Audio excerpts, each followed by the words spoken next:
యేసుక్రీస్తు నామంలో మీకు అందరికీ వందనాలు. తండ్రి అయిన దేవుని నుండి, ప్రభు అయిన యేసుక్రీస్తు నుండి కృపాక్షేమములు మీకు కలుగును గాక. ఎలా ఉన్నారు? అందరూ బాగున్నారా? ప్రభు మహాకృప. మరి 2 నెలల తర్వాత లాక్డౌన్లో కాస్త సడలింపు ప్రభుత్వం మనకి ఇవ్వడాన్ని బట్టి బహుశా చిన్నగా మనం మరలా మన రెగ్యులర్ రొటీన్ లైఫ్లోనికి అడుగు పెడుతూ ఉండొచ్చు. ఓకే, లాక్డౌన్ విషయంలో కొద్దిగా మనకి కొన్ని ఇబ్బందులు కలిగినా వాస్తవానికి ఒక 2 నెలలు చాలా చక్కని సమయం ప్రభు మనకి ఇచ్చాడని నేను భావిస్తున్నాను.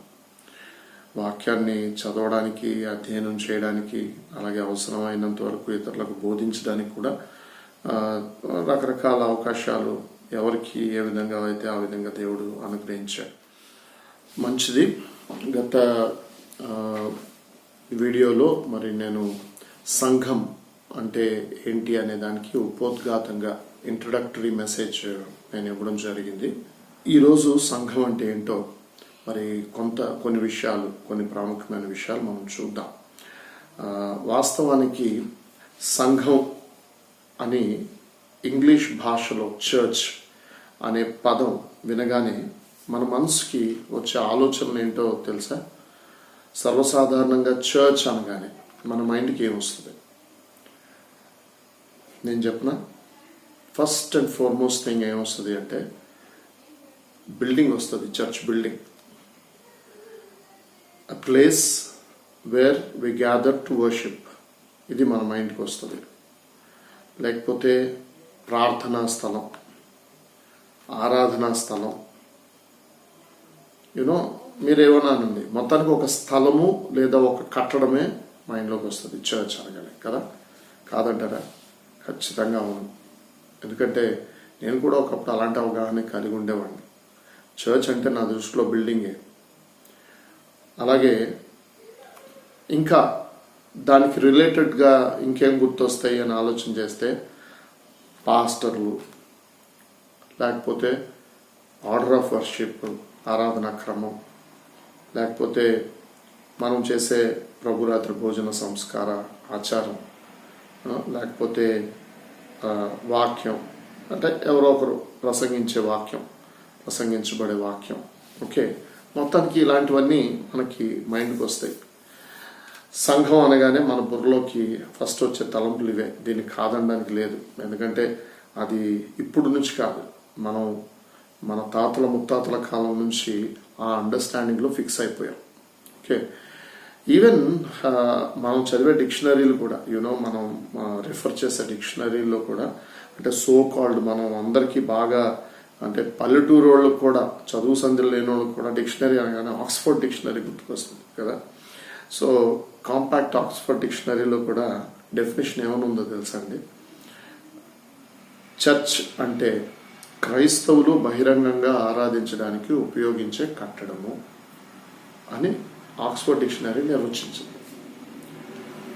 చర్చ్ అంటే ఏంటి అని అంటే క్రైస్తవులు బహిరంగంగా లేదా ఎక్కువ మంది కూడుకొని బహిరంగంగా ఆరాధించడానికి ఉపయోగించే కట్టడాన్ని చర్చ్ అంటారు అని ఆక్స్ఫర్డ్ డిక్షనరీలో రాయబడింది. కావాలంటే మీరు మరలా ఒకసారి మీ ఇళ్లలో అలా చిన్న ఆక్స్ఫర్డ్ డిక్షనరీలు ఉంటాయి కదా, అవి కానీ ఏదన్నా ఒకసారి మళ్ళీ రిఫర్ చేయండి. యాక్చువల్గా ఈవెన్ రివైజ్డ్ వర్షన్లో కూడా 2001లో ఆక్స్ఫర్డ్ యూనివర్సిటీ ప్రెస్ వేసిన డిక్షనరీలో కూడా అదే ఉంది. ఓకే, సో ఇది ఇప్పుడు కాదు, ఓ కాలం నుంచి మన బుర్రల్లో సెటిల్ అయిపోయిన ఒక తప్పుడు వ్యాఖ్యానం. నిజంగా డిక్షనరీ ఇచ్చిన ఈ నిర్వచనం సరైనదేనా అని ప్రశ్నిస్తే ఖచ్చితంగా కాదు, తప్పు, పూర్తిగా ఇట్స్ అ బ్లండర్. ఎట్టి పరిస్థితుల్లో కూడా ఆక్స్ఫర్డ్ థెసరస్ డిక్షనరీలో కానీ, థెసరస్ అండ్ వర్డ్ పవర్ గైడ్లో కానీ వచ్చిన ఈ డెఫినేషన్, చర్చ్ అనే మాటకు వచ్చిన ఈ డెఫినేషన్ ఎట్టి పరిస్థితుల్లో కూడా వాక్యానుసారం కాదు. సరే, సంఘం అంటే ఏంటో వాక్యానుసారంగా మనం పరిశీలన చేయడానికి ముందు అసలు సంఘం అంటే ఏం కాదు అనేది ముందు మనం ఆలోచన చేద్దాం. వాట్ ఈజ్ ఎ చర్చ్ అని ఆలోచించే ముందు what is not a church. ఈరోజు దాని గురించి మనం పరిశీలన చేస్తూ సంఘం అంటే ఏంటో చూద్దాం.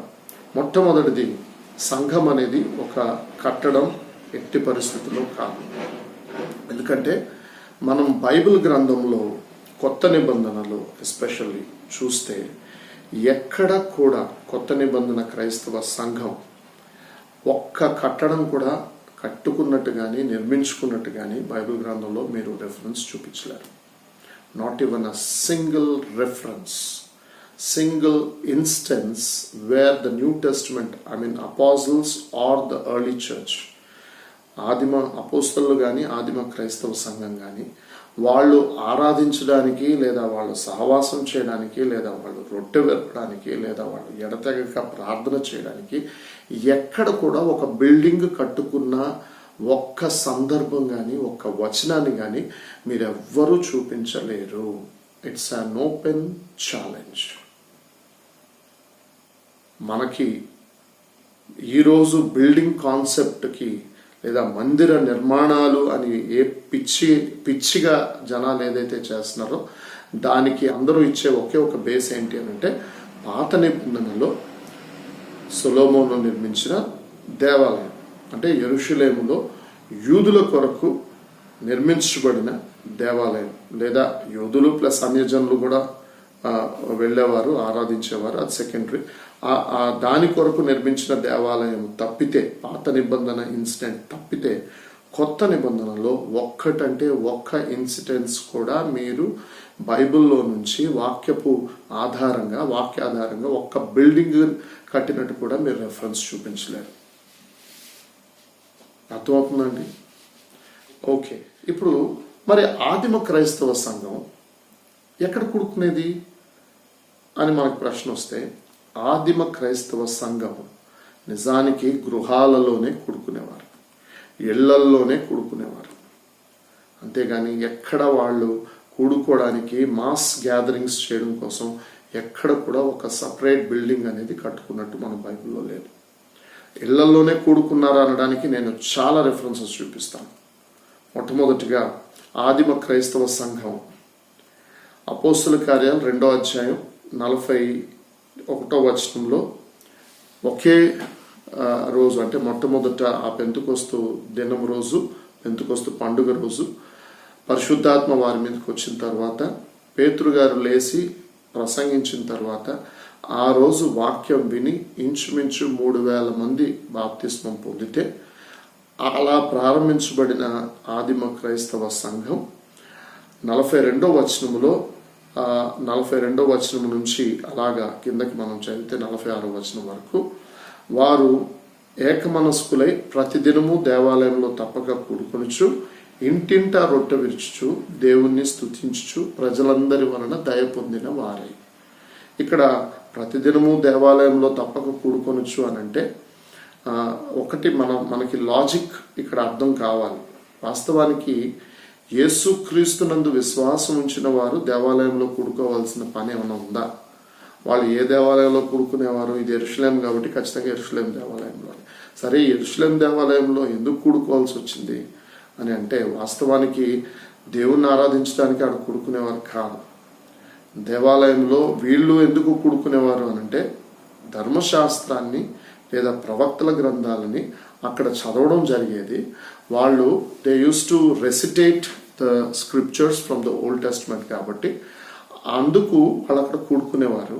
అక్కడ రెసిటేట్ చేయబడిన పాత నిబంధన ప్రవచన గ్రంథాలు కానీ లేకపోతే ధర్మశాస్త్రం విషయాలు కానీ అక్కడ ఏవైతే ఆ పూట అప్పుడు చదువుతారో, చదివిన వచనాలని ఆధారం చేసుకొని, చదువుకున్న వాక్యాలని ఆధారం చేసుకొని వీళ్ళు అక్కడున్న యూదులకు, ఇజ్రాయేలీలకు లేదా దేవాలయానికి వచ్చి వాక్యం వింటున్న వారికి, ధర్మశాస్త్రాన్ని వింటున్న వారితో యేసుక్రీస్తుని గురించి సువార్తను ప్రకటించడానికే కూడుకున్నారు తప్ప వీళ్ళకి యూదుల మతాచార విధానాలలో ఆరాధించాల్సిన పని మరి లేదు అని వీళ్ళకి పరిపూర్ణమైన స్పృహ ఉంది. ఎందుకంటే బలి అర్పణలు లేవు, బలి కర్మకాండలు ఇంక లేవు. సో వీళ్ళు అంటే క్రైస్తవులుగా మారిన లేదా క్రీస్తుని శిష్యులుగా మారిన ఆ ఆదిమ అపోస్తలులకు కానీ ఆదిమ విశ్వాసులకు కానీ యెరూషలేము దేవాలయంతో, సొలొమోను కట్టించిన దేవాలయంతో, లేకపోతే తర్వాత హేరోదు కట్టిన మంటపంతో వీళ్ళకి ఎటువంటి సంబంధం లేదండి. కాబట్టి ఆ ఒక్క రెఫరెన్స్లో వారు ప్రతిదినము దేవాలయంలో తప్పక కూడుకొని ఉంది కాబట్టి మనకి దేవాలయం ఉండాలి అని అనుకుంటే, నా ప్రశ్న ఏంటంటే అదే దేవాలయం భూమి మీద ఇప్పటి వరకు ఉందా? ఒకవేళ నిజంగా దేవుని సన్నిధి దేవాలయానికే పరిమితం అయితే ఎందుకు దేవుడు ఆ దేవాలయాన్ని ఈ రోజు వరకు ప్రిజర్వ్ చేయలేకపోయాడా? దేవుడు దాన్ని తలంచుకుంటే అదేం కాకుండా డిమాలిష్ అవ్వకుండా దేవుడు కాపాడలేడండి, ఉంచలేడా? సరే, ముందు మనం ఈ అధ్యయనంలో చాలా విషయాల్ని ధ్యానించబోతున్నాం. సరే, ఇది ఒక ఫస్ట్ రిఫరెన్స్ ఒకటే మనకి దేవాలయంలో వారు తప్పక కూడుకొనొచ్చు అనే రిఫరెన్స్ కనబడుతుంది. ఇక అక్కడి నుంచి మీరు చూస్తే అపోస్తుల కార్యాలు 8వ అధ్యాయం 3వ వచనంలో ఏమనుంటుందంటే, సౌలు అయితే ఇంటింటా చొచ్చి పురుషులను స్త్రీలను ఈడ్చుకొని పోయి చెరసాలలో వేయించి సంఘమును పాడు చేయుచుండెను. సంఘాన్ని ఎలా పాడు చేస్తా ఉన్నాడండి? వెళ్ళి దేవాలయాలు కూర్చాడా? లేకపోతే బిల్డింగుల్ని కాల్చాడా? లేదే. ఇక్కడ చాలా స్పష్టంగా సౌలు అయితే ఇంటింటా చొచ్చి పురుషులను స్త్రీలను ఈడ్చుకొని పోయి చెరసాల్లో వేయించి సంఘాన్ని పాడు చేస్తూ ఉన్నాడు. అంటే ఎక్కడి నుంచి? విశ్వాసులను, శిష్యులను వారి వారి ఇంటల నుంచి ఈడ్చుకొని వచ్చేవాడు, తీసుకెళ్లి చెరసాల్లో వేసేవాడు. ఆ రకంగా సంఘాన్ని పాడు చేశాడు తప్ప ఎక్కడ బిల్డింగుల్ని తగలబెట్టడాలు, బిల్డింగులకి బాంబులు పెట్టి పేల్చడాలు చేయలేదు. ఎందుకంటే ఫస్ట్ ఆఫ్ ఆల్ అక్కడ బిల్డింగ్లే వాళ్ళు కట్టుకున్నవి కాదు, కట్టుకోలేరు కూడా. 3వ రెఫరెన్స్ చూస్తే అపోస్తుల కార్యాలు 12వ అధ్యాయం 5వ వచనం. పేతురుని చెరసాలలో పెట్టినప్పుడు సంఘం అంట అతని కొరకు ఆసక్తితో దేవునికి ప్రార్థన చేయుచుండెను. సంఘం, పేతురేమో చెరసాలలో ఉంచబడ్డాడు, సంఘం ఎక్కడ అతని కోసం అత్యాసక్తితో దేవునికి ప్రార్థన చేస్తూ ఉందంట. ఎక్కడ ప్రార్థన చేస్తూ ఉన్నారు? అదే 12వ అధ్యాయం కిందకి 12వ వచనానికి వస్తే, ఇట్లు ఆలోచించుకుని అతడు మార్కు అను మారు పేరు గల యోహాను తల్లి అయిన మరియా ఇంటికి వచ్చెను. అంటే పేతురు అక్కడి నుంచి విడుదల పొందిన తర్వాత, చెరసాలలో నుంచి బయటికి ఆశ్చర్యకరంగా దేవుని దూత ద్వారా అతను విడిపించబడి బయటికి పంపబడిన తర్వాత అతడు దారిలో ఆలోచించుకుంటే ఎక్కడికి వచ్చాడు అంటే యోహాను తల్లి అయిన మరియా ఇంటికి వచ్చాడట. ఆ ఇంటిలో అనేకులు కూడి ప్రార్థన చేయుచుండిరి. పేతురు గురించి వారు ఎక్కడ ప్రార్థన చేస్తా ఉన్నారు అంటే యోహాను తల్లి అయిన మరియా ఇంటిలో వారు అనేకులు కూడుకొని అక్కడ ప్రార్థన చేస్తూ ఉన్నారు. సో వాళ్ళకి ఒకవేళ పర్టికులర్ చర్చ్ బిల్డింగే ఉండుంటే why should they gather in a house? Yohanu తల్లి అయిన మరియా ఇంట్లో ఎందుకు వాళ్ళు గ్యాదర్ అవ్వాలి? అపోస్తుల కార్యాలు 16వ అధ్యాయం 40వ వచనం. వారు చెరసాలలో నుండి వెలుపలికి వచ్చి లూదియా ఇంటికి వెళ్ళిరి. అక్కడ సహోదరులను చూచి ఆదరించి బయలుదేరిపోయిరి. ఎవరింట్లో ఉన్నారు సహోదరులు? లూదియా ఇంట్లో ఉన్నారు. అక్కడ ఎందుకున్నారు? Because they were gathering there for prayers. They were gathering there to have fellowship. When an issue arises, they need to gather somewhere, and they were gathering in the houses. అపోస్తుల కార్యాలు 20వ అధ్యాయం 7-8 వచనాలు. ఆదివారమున మేము రొట్టె విరుచుటకు కూడి ఉన్నప్పుడు పౌలు మర్నాడు వెళ్ళనయుండి వారితో ప్రసంగించుచు అర్ధరాత్రి వరకు విస్తరించి మాట్లాడుచుండెను. మేము కూడి ఉన్న మేడ గదిలో అనేక దీపములుండెను. ఈరోజు నవ్వొస్తుంది నాకు. చర్చ్ బిల్డింగ్ కట్టి దానికి అప్పర్ రూమ్ ప్రేయర్ ఫెలోషిప్ అని పేర్లు పెడతా ఉంటారు. బిల్డింగులు కట్టుకోండి, అక్కడ ఏముంది? వాళ్ళు ఖచ్చితంగా ఒక మేడ ఇంట్లో ఒక గదిలో కూడుకున్నారు వాళ్ళు. మళ్ళీ ఒకరిద్దరు కాదు, అనేక దీపంలు ఉండేను. అంటే అర్థం ఏంటో తెలుసా? ఈ రోజుల్లో మనం ఒక ప్లేస్ నుంచి ఇంకో ప్లేస్కి నైట్ టైంలో వెళ్ళాలంటే we need to have a torch. అప్పట్లో వాళ్ళకి దీపాలు, లాంతర్లు ఉండేవి.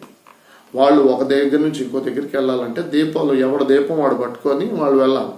సో అక్కడ అనేక దీపములు ఉండేను. అంటే అర్థం ఏంటంటే చాలా మంది అక్కడ గ్యాదర్ అయ్యారని అర్థం. అక్కడ మళ్ళీ ఏదో మర్మాలు తీయాల్సిన అవసరం లేదు. దీపాలు ఉండడం అంటే అర్థం ఏంటి అని అంటే హ్యూజ్ గ్యాదరింగ్ ఉంది, చాలా మంది వచ్చారు, అందరూ ఆ మేడగదిలోకి వచ్చారు. Maybe that's a big house, that's a big room. Or it might be a little big hall, but it's a room in a house. ఒక ఇంటిలో ఒక గది, అది మేడ మీద ఉంది ఆ గది. ఓకే, నెక్స్ట్ అపోస్తుల కార్యాలు 20వ అధ్యాయం 20వ వచనం. మరియు ప్రయోజనకరమైనది ఏది దాచుకొనక బహిరంగముగాను ఇంటింటను మీకు తెలియజేయుచు బోధించుచు దేవుని ఎదుట మారు మనస్సు పొంది మన ప్రభువైన యేసుక్రీస్తునందు విశ్వాసం ఉంచవలనని యూదులకును మీకును తెలియను అంటున్నాడు. ఎక్కడ ఉన్నాడంటండి? మేము ప్రయోజనకరమైనది ఏది దాచుకొనక బహిరంగంగాను అలాగే ఇంటింటను ఇళ్లల్లో మీకు తెలియజేయచ్చు బోధించచ్చు. ఎక్కడ బోధించారు వాళ్ళు? చర్చ్ బిల్డింగ్స్లో కాదు, ఇంటింట బోధించారు. రోమీయులకు రాసిన పత్రిక 16వ అధ్యాయం 3 నుంచి 4 వచనాలు. క్రీస్తు యేసునందు నా జత పని వారైన ప్రిస్కిల్లకును అకులకును నా వందనములు చెప్పుడి. వారు నా ప్రాణము కొరకు తమ ప్రాణములను ఇచ్చుటకైనను తెగించిరి. మరియు వారి ఇంట ఉన్న సంఘమునకు వందనములు చెప్పుడి. నేను మాత్రము కాదు, అన్యజనులలోని సంఘముల వారందరూ వీరికి కృతజ్ఞులై ఉన్నారు. ఎవరి ఇంట ఉందంటండి ఈ సంఘం? అకుల ప్రిస్కిల్లల ఇంట ఉంది ఈ సంఘం. అంటే అకుల ప్రిస్కిల్ల అనబడిన వారు కాస్త పెద్ద ఇంటిని కలిగి ఉండుండొచ్చు. ఆ ఇంట్లో కూడుకున్నారు. అంటే ఒక ఇంట్లో పట్టేంత మంది కూడుకున్నారు అనేది అర్థం కూడా చేసుకోవాలి మనం ఇక్కడ. ఓకే, నెక్స్ట్ కొరింథీయులకు రాసిన మొదటి పత్రిక 16వ అధ్యాయం 19వ వచనం. ఆసియాలోని సంఘముల వారు మీకు వందనములు చెప్పుచున్నారు. అకుల ప్రిస్కిల్ల అనువారు వారి ఎంట ఉన్న సంఘమును ప్రభునందు మీకు అనేక వందనములు చెప్పుచున్నారు. మళ్ళీ రెండోసారి అకుల ప్రిస్కిల్లలు వారి ఎంట ఉన్న సంఘము. కొలస్సీలకు రాసిన పత్రిక 4వ అధ్యాయం 15వ వచనం, 4వ అధ్యాయం 15వ వచనం. లవోదికయలో ఉన్న సహోదరులకు వారి ఇంట ఉన్న సంఘమునకు వందనములు చెప్పుడి. లవోదికయలో ఉన్న సంఘం ఎక్కడుంది? సహోదరుల ఇంట్లో ఉంది. ఆ సహోదరుల ఇంట ఉన్న సంఘానికి వందనాలు చెప్పండి అంటారు పౌలు. ఫిలమోనుకు రాసిన పత్రిక 1-2 వచనాలు, అంటే ఒకే అధ్యాయం ఉంది అక్కడ, 1-2 వచనాలు. క్రీస్తు యేసు ఖైదీనైన పౌలును, సహోదరుడైన తిమోతియు, మా ప్రియుడును జత పనివాడునైన ఫిలోమోనుకును, మన సహోదరి అయిన అపియకును, తోడి యోధుడైన అర్ఖిపునకును, నీ ఇంట ఉన్న సంఘమునకు శుభమని చెప్పి వ్రాయినది. ఈ సంఘం ఎక్కడుందండి? ఫిలోమోను ఇంట ఉంది. సో ఫిలోమోను ఇంట్లో కూడా కొంతమంది కూడుకొని సహవాసం చేసేవారు, రొట్టె విరిచేవారు, ప్రార్థనగా ఎడతెగక ఉండేవారు. పత్రికల్లోంచి 2వ యోహాను పత్రిక 10వ వచనం, అంటే ఒకటే అధ్యాయం ఇది. సో 10వ వచనం. ఎవడైనను ఈ బోధన చేర్చుకునవద్దు, శుభమని వానితో చెప్పును వద్దు. అంటే ఏంటి? ఎవడైనా అపోస్తలుడు చెప్పే బోధన కాకుండా వేరే బోధన తీసుకొస్తే మీ ఇంట చేర్చుకోవద్దు అంటున్నాడు. ఇంట చేర్చుకోవద్దు అంటే అర్థం ఏంటి అంటే మీ సంఘంలోనికి వాడిని చేర్చుకోవద్దు. మీరు ఎక్కడైతే సహవాసం కోసం ఫెలోషిప్ చేయడం కోసం కూడుకుంటారో ఆ ఇంట్లోకి చేర్చుకోవద్దు. లేదా మీ ఇళ్లలో కూడా ఈవెన్ ఇది రెండింటికి వర్తిస్తుంది. మీ ఇంటికి చేర్చుకోవద్దు, అటు వ్యక్తిగతంగా మీ ఇళ్లలోకి చేర్చుకోవద్దు, అట్ ది సేమ్ టైం మీ ఇళ్లలో కూడుకునే సంఘంలోనికి వాడిని చేర్చుకోవద్దు. సో ఇది లేఖనానుసారంగా కొత్త నిబంధనలో కొన్ని రెఫరెన్సెస్ నేను మీ ముందు ఉంచాను. ఇక చాలా మంది దైవ సేవకులు, గొప్ప గొప్ప కామెంటరేటర్స్, వాళ్ళు రాసిన మాటలు ఎలాగున్నాయంటే, ఒక ప్రఖ్యాతిగాంచిన విద్వాంసుడు మెరిల్ సి టెన్నీ అనే ఆయన క్రైస్తవ సంఘముల కొరకు ఉద్దేశింపబడిన ప్రత్యేక కట్టడములు కొత్త నిబంధనలో పేర్కొనబడలేదు. కొత్త నిబంధనలో క్రైస్తవుల గృహాలే సహోదరులు కూడుకుని ఆరాధించే స్థలాలుగా వాడబడ్డాయి. Grand rapids, Michigan, Zondervan publishing house వాళ్ళు 1967లో పిక్టోరియల్ బైబిల్ డిక్షనరీ నిఘంటువు, ఓకే, పిక్టోరియల్ బైబిల్, చిత్రములు గల బైబిల్ నిఘంటువు అనే పుస్తకంలో 365వ పేజీలో ఈ విషయాన్ని మెరిల్ సి టెన్నీ గారు రాశాడు. ఓకే, ఇక నీల్ ఎఫ్ మెక్బ్రైడ్ అనే అంటే సెమినరీ ప్రొఫెసర్ అయిన, మరియు ఆ విద్యా విభాగానికి కూడా ఈయన హెడ్ ఆఫ్ ది డిపార్ట్మెంట్. ఆయన ఏమంటాడంటే, దాదాపు క్రీస్తు శకం 274 నుండి 337 సంవత్సరం వరకు కాన్స్టంటైన్ అనే వ్యక్తి మొదటి క్రైస్తవ రోమా చక్రవర్తిగా పేరు పొందాడు. ఆయన కాలం వరకు అసలు సంఘము ఇళ్లలోనే కునిందంట. ఈయన చక్రవర్తి కదా, ఈయన ఇళ్లల్లోకి వెళ్ళి అందరితో కూర్చొని దేవుణ్ణి స్తుతించాలన్నా ఆరాధించాలన్నా కాస్త నామోషి లెవెల్ అడ్డొస్తుంది. కాబట్టి ఎందుకంటే వాస్తవానికి కాన్స్టంటైన్ అనేవాడు ఏమి నిజంగా మారు మనస్సు రక్షణ అనుభవం కలిగిన క్రైస్తవుడిగా ఏం మారలేదు. కేవలం మత సంబంధమైన క్రైస్తవుడిగా, ఆచార సంబంధమైన క్రైస్తవుడిగా. దానికి ఒక హిస్టరీ ఉంది, అది చెప్పడానికి ఇప్పుడు సమయం కాదు. మొత్తానికి ఏదో తనకు ఒక మేలు జరిగింది కాబట్టి యేసుక్రీస్తుని దేవుడని ఆయన ఒప్పుకుంటూ దాన్ని ఒక మతపరమైన, ముఖ్యంగా లీగల్ స్టేటస్ ఇచ్చిన రిలీజన్గా కలిగిన రిలీజన్గా క్రైస్తవ్యాన్ని మొట్టమొదట ఆయన ప్రకటించాడు. అసలు చెప్పాలంటే సకానికి సగం దరిద్రం అంతా అక్కడ నుంచే స్టార్ట్ అయింది. అప్పటి వరకు చర్చ్ అనేది ఇట్ వాస్ ఎంటైర్లీ డిఫరెంట్. వాస్తవానికి మనకి చరిత్ర జాగ్రత్తగా చదివితే ఆల్మోస్ట్ 500 AD నుండి 1500 AD వరకు కూడా సంఘ చరిత్రలో డార్క్ ఏజెస్. ఎందుకు అనంటే టోటల్లీ వాక్యానికి వ్యతిరేకమైన సంఘ విధానాలు, వాక్యానికి వ్యతిరేకమైన అంటే ఒక విధంగా చెప్పాలంటే రోమన్ కథోలిజం. ఇప్పుడు ఏదైతే మనం రోమన్ కథోలిక్స్ అంటున్నామో యాక్చువల్గా you cannot say that Roman Catholics are Christians. నిజంగా చెప్పాలంటే కథోలిక్ అనేది it's a totally different cult. They are not Christians. So ఆ రోమన్ కథోలిక్స్ చేసిన అంటే భయంకరమైన అరాచకాలు, క్రైస్తవ్యం పేరున ఒక లీగల్ మతాన్ని స్థాపించి, యేసుక్రీస్తు మతాన్ని స్థాపించడానికి రాలేదండి. యేసుక్రీస్తు ఎక్కడ క్రైస్తవ మతం గురించి మాట్లాడలేదు. ఇన్ఫ్యాక్ట్ అసలు క్రైస్తవులు అనే పదం కూడా యేసుక్రీస్తు పెట్టిన పేరు కాదు, అంత్యోకయ వారు పెట్టిన పేరు అది తప్ప క్రైస్తవులు, క్రైస్తవ్యం, క్రిస్టియానిటీ అనే పదాన్ని వాస్తవానికి చెప్పాలంటే యేసయ్య ఎప్పుడు కూడా మీరు నాకు శిష్యులు అవుతారు అన్నాడే తప్ప మీరు నా శిష్యులు అవ్వాలంటే ఇలా ఉండాలి అలా ఉండాలి అన్నాడు తప్ప ఎక్కడ కూడా మీరు క్రైస్తవులుగా అని పిలువబడతారు, మీరు క్రైస్తవులుగా ఉంటారు, మీరు క్రైస్తవులు అని ఎక్కడా అనలేదు. ఈరోజు చాలామంది నిజంగానే అంటే అన్యులు మన మీద నేరారోపణ చేస్తూ మీరు మతం మార్చేస్తున్నారు అని అంటే వాస్తవానికి అసలు యేసుక్రీస్తు మతం అనేది పెడితే కదండి. యేసుక్రీస్తు ఒక మత స్థాపకుడు కాదండి. యేసుక్రీస్తు ఎప్పుడు కూడా ఒక మతాన్ని పెట్టాలని అనుకోలేదు. ఇన్ఫ్యాక్ట్ యేసుక్రీస్తు ఈ మతానికి పూర్తి వ్యతిరేకి. అందుకే ఆయన అప్పట్లోని శాస్త్రులు పరిచయులతో ఏమంటాడంటే ఒక్కడిని మీ మతంలోనికి కలుపుకోవడం కోసం సముద్రపు ఆ చివరి నుంచి ఈ చివరి వరకు మీరు పరుగులు పెడతారు, తీరా వాడు మీ మతంలోకి చేరేసరికి వాడిని మీరు మునుపటి కంటే నరకప్రాయునిగా చేస్తారు అని అన్నాడు. కాబట్టి ఇక్కడ ఎట్టి పరిస్థితుల్లో కూడా యేసుక్రీస్తు మతానికి, మత విధానాలకి పూర్తి వ్యతిరేకి. Whether it is Judaism or whether it is Christianity or whether it is Islam or whether it is any other Hinduism or any other religion, he has not formed the religion and he has never established the Christian religion as such. చరిత్ర కొద్దిగా చదివితే క్రైస్తవ్యాన్ని ఒక authenticated legal రిలీజన్గా చేసింది Constantine అనే చక్రవర్తి తప్ప యేసుక్రీస్తు కాదు, ఆది క్రైస్తవ సంఘం కాదు, లేదా ఆది అపోస్తలులు కాదు.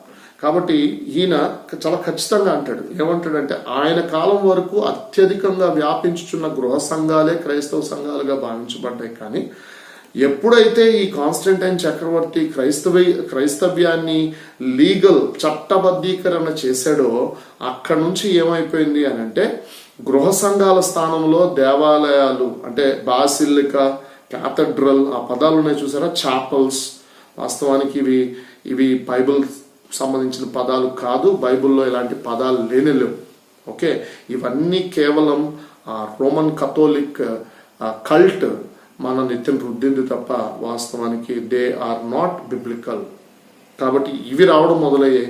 ఇక క్రీస్తు శకం 1250 నాటికి దాదాపు ఎలాంటి బిల్డింగ్లు వచ్చేసినాయి అంటే పెద్ద పెద్ద గేట్స్ పెట్టుకొని, అంటే పెద్ద పెద్ద డోర్స్, పెద్ద పెద్ద గోపురాలు, పిల్లర్స్, ఆ పైన సిలువ పెట్టి ఈ టైప్ ఆఫ్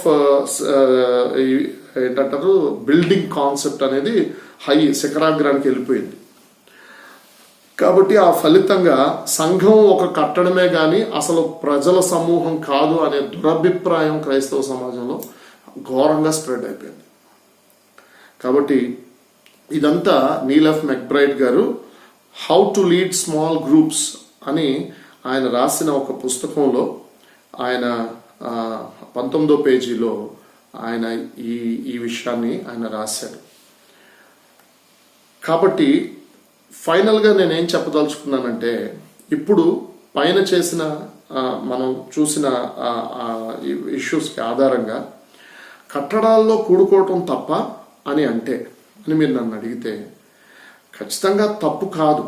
కానీ కట్టడాన్ని ఒక సంఘముగా లేక ఒక పరిశుద్ధమైన స్థలముగా ఎంచటం మాత్రం వాక్యానుసారంగా బైబిల్ పరంగా పూర్తిగా తప్పు. ఎట్టి పరిస్థితుల్లో కూడా ఒక స్థలాన్ని, ఒక బిల్డింగ్ కట్టుకొని ఆ బిల్డింగే ఏదో పరిశుద్ధ స్థలము, ఆ బిల్డింగ్లో మాత్రమే యేసుక్రీస్తుంటాడు, అక్కడ ప్రార్థన చేస్తే మాత్రమే యేసయ్య వింటాడు, లేకపోతే అక్కడ కూడుకుంటేనే అది సంఘ కూడిక తప్ప ఇళ్లలో కూడుకుంటే ఎక్కడ పడితే అక్కడ కూడుకుంటే అది సంఘ కూడిక కాదు అనే అండర్స్టాండింగ్ పూర్తిగా తప్పు. కాబట్టి ప్రభునందు ప్రియమైన దేవుని బిడ్డలారా, ఈ విషయాన్ని గురించి ఆలోచన చేయండి. నేడు క్రైస్తవ సంఘం ఏదైతే ఈ బిల్డింగ్ కాన్సెప్ట్ని కలిగి ఉందో, ఈ కాన్సెప్ట్ ఒక విధంగా చాలా ప్రమాదకరం. ఒక విధంగా మనల్ని పూర్తిగా దైవ ఉద్దేశము నుంచి మనల్ని పక్కకి తప్పించేసింది. కనుక you need to be very very careful about this understanding. Okay, పాత నిబంధన ఆలోచన ఒకసారి పాత నిబంధనలోని చూసి పాత నిబంధన ఆలోచన కొత్త నిబంధన ఆలోచనతో మనం కానీ జాగ్రత్తగా పోల్చుకుంటే, పాత నిబంధనలో ధర్మశాస్త్రం అని ఉండింది. ఓకే, ధర్మశాస్త్ర నియమం ఉండింది. ఆర్డర్ ఏంటి లేకపోతే బేస్ ఏంటి అని అంటే లా, ధర్మశాస్త్రం, మొసైక్ లా, మోషే ద్వారా దేవుడు అనుగ్రహించిన ధర్మశాస్త్రం. కానీ కొత్త నిబంధనకు వచ్చేసరికి ఆత్మ నియమం వచ్చింది. కొత్త నిబంధనకి ధర్మశాస్త్ర సంబంధమైన నియమం కాదది, దేవుని ఆత్మ ద్వారా పరిశుద్ధాత్మ నియమం వచ్చింది. రెండవది ఏంటంటే, పాత నిబంధనలో యాజకులు ఉండేవారు, కానీ కొత్త నిబంధనలో ఉన్నారండి యాజకులు? యాజకులు ఉన్నారు కొత్త నిబంధనలో? ఉన్నారండి.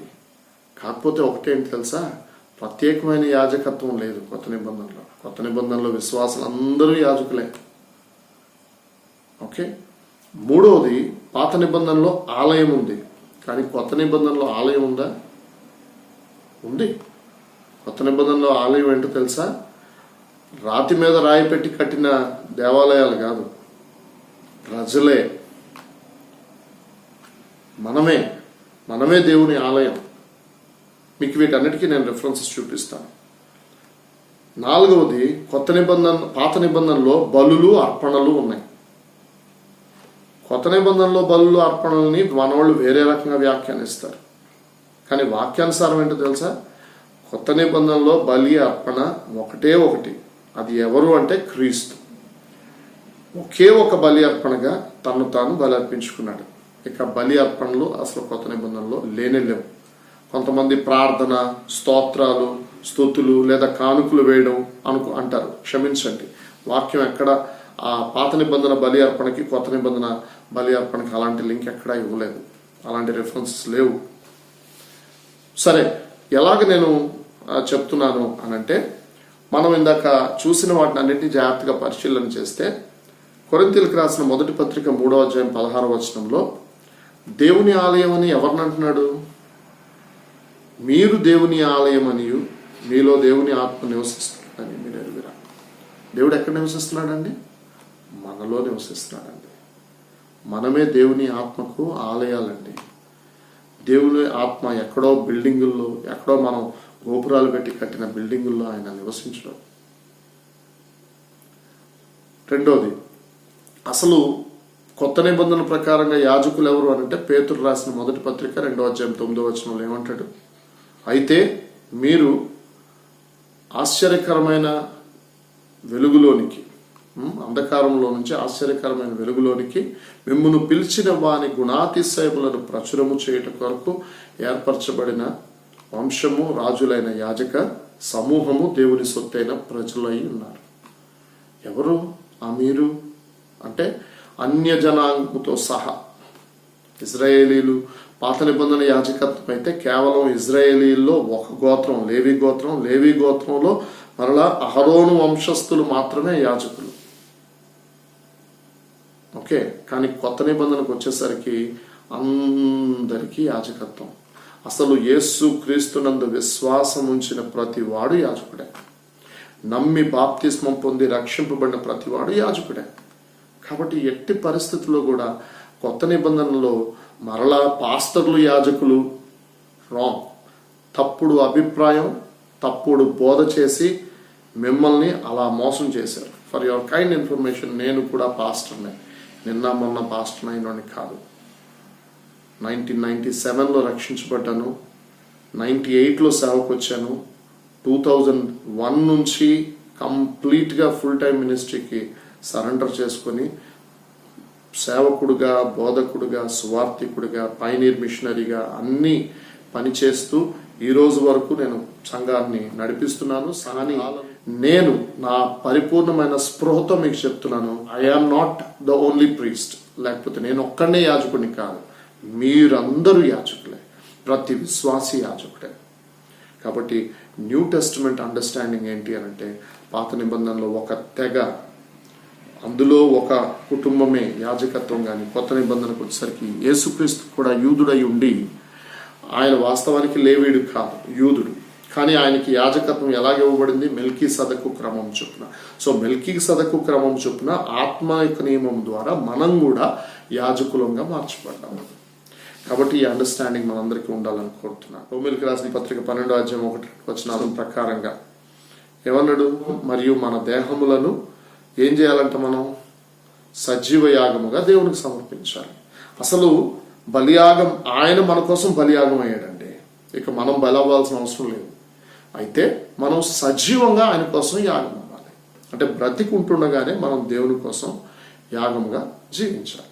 దేవుని కోసం మనం సజీవ యాగంగా ఉండాలి తప్ప ఎక్కడ మనం బలి అవ్వాల్సిన అవసరం లేదు. లేకపోతే మనం పాడే పాటలో, మనం నోటితో చెప్పే స్థుతిలో, లేకపోతే మనం వేసే కానుకలో దేవునికి అర్పణ బలియాగము కావు.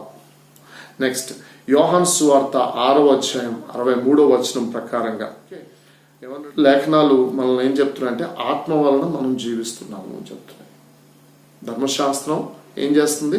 మరణాన్ని తెస్తుంది. అక్షరం చంపుతుంది, కానీ ఆత్మ జీవింపచేస్తుంది. కాబట్టి మనం ఇప్పుడు ధర్మశాస్త్రానుసారంగా కాదు, ఆత్మ వలన మనం జీవిస్తున్నాం. కాబట్టి ఇక్కడ వరకు నేను చెప్పి ముగిస్తున్నాను. ఖచ్చితంగా దేవాలయాలు లేకపోతే, ఈరోజు నేను చెప్తున్నానండి, మెజారిటీ మనం చూస్తున్నది క్రిస్టియానిటీ కాదు, చర్చియానిటీ. ఎటువంటి చర్చియానిటీ అనంటే, సంఘము అనంటే మనము ప్రజలము అనే అండర్స్టాండింగ్లో ఉన్నది కాదు. సంఘం అంటే ఒక దేవాలయానికి, ఒక సిస్టమ్కి, ఒక విధానానికి, ఒక కాన్స్టిట్యూషన్కి, ఒక క్రమానికి, అంటే మనుషులు కల్పించిన ఆచార వ్యవహారాలకి పరిమితం అయిపోయిన సంఘ సంబంధమైన భక్తిని మనం చూస్తున్నాం. కానీ వాక్యానుసారమైన క్రైస్తవ్యాన్ని ఈరోజు మనం చూడట్లేదు. 99.99% it's churchianity, not Christianity. Yes, 0.1% మాత్రమే క్రిస్టియానిటీ ఉంది ప్రియులారా. ఒరిజినల్ అంటే వాక్యానుసారమైన క్రైస్తవ్యం ఉన్నది 0.1%. ఈరోజు సంఘం సంఘం సంఘం మా చర్చ్ అండి, మా చర్చ్లో ఇలాగే ఉంటుందండి, మా చర్చ్లో ఇలాగే ఆరాధిస్తారండి, మా చర్చ్లో క్రమం ఇదండి, అదండి, ఇదండి, అమ్మో మా చర్చ్కి, అమ్మో మా పాస్టర్ గారు, అమ్మో మా ప్రోగ్రాము, అమ్మో మా ఆదివారం ఆరాధన. ఏం జరుగుతుందో తెలుసా అండి? మన భక్తి ఒక స్థలానికి, ఒక లిమిటేషన్స్కి, ఒక కట్టడంలో జరిగే కార్యక్రమాలకి పరిమితం అయిపోతుంది. అది నిజమైన భక్తి కాదు. దయచేసి ఈ విషయంలో మిమ్మల్ని మీరు సరిచేసుకోవాలని ప్రభు పేరట మనం చేస్తున్నాను. ప్రభు చిత్తం మరలా ఇంకొన్ని విషయాలు నెక్స్ట్ వీడియో ద్వారా నేను మీకు అందిస్తాను. అంతవరకు ప్రభు కృప మీ అందరికీ తోడుగా ఉండును గాక. దేవునికి మహిమ. మీకు నా హృదయపూర్వకమైన వందనాలు. Thank you. God bless you all.